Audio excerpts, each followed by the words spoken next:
this unit we call the trace evidence section. In this area, we work on a number of different types of things. One of them is ignitable liquids. We look for ignitable liquids from a fire scene, let's say.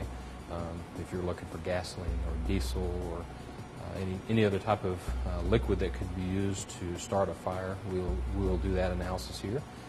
We do gunshot residue on the scanning electron microscope. We also work on fiber evidence. We work on paint evidence, and then we work on a number of different miscellaneous types of things.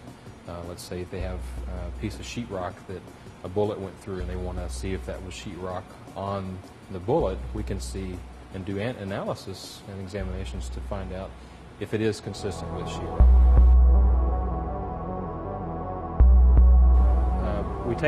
We take an individual fiber, and there are two ways that we can try to figure out what type of fiber it is. Before we get to this step, we'll have looked at it under a microscope, and we can do that as well. But we'll have an idea of what it is, because we want to first find out, is it synthetic? This right here, which is called a durasampler, and it's a real easy technique. We can put it under there, squish it down. That's not very technical, but essentially that's what happens. Where this device can be really helpful is if we have a substance that's very, very sticky, something that we just can't work with in another manner, we can stick that under the little device there and press it down, and it'll give us results. Where with normal processes, we can actually take and press this down so flat that you can see through it. And so in this case, I'll put this on here and I'll press that down.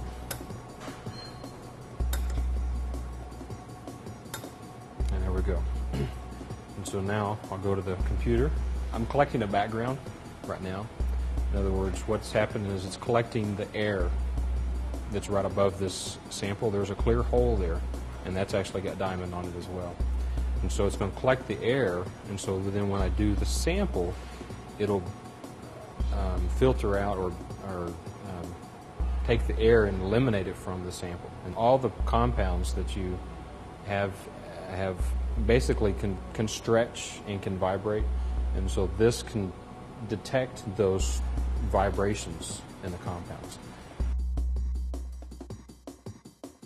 This is, like we mentioned, the fiber that we took from the microphone on the camera, and so now we're just kind of looking at it with a polarized light microscope. And so by doing that, you can look at the details within the fiber itself. This right now is, the objective is 20x, the eyepieces are 10, so that's 200 times the magnification. This particular part of it looked white on the fiber, and so what that is you can see there's pigments in the fiber that give it the white appearance. That's what all that granular looking stuff is. And you can start to see that little feature. It looks sort of like a little arrowhead, or these right here. You'll see that, and that's an indication that it might be a wig fiber. It's called a scanning electron microscope with energy dispersive spectrometry, and we primarily use it for elemental analysis. So basically, if someone were to submit an unknown white powder, something like that, we'll use it for elemental analysis, and then we also use it for gunshot residue analysis. This is the stage, and it's a movable stage. It can rotate, it can go up and down, which is your z-axis. It has x and y axis, and then also it can tilt. This is what's known as a 37 element standard. So this is basically something that we use in order to check the energy dispersive spectrometer, which is this part, and this is just a detector. The source is a tungsten filament, which is contained up here.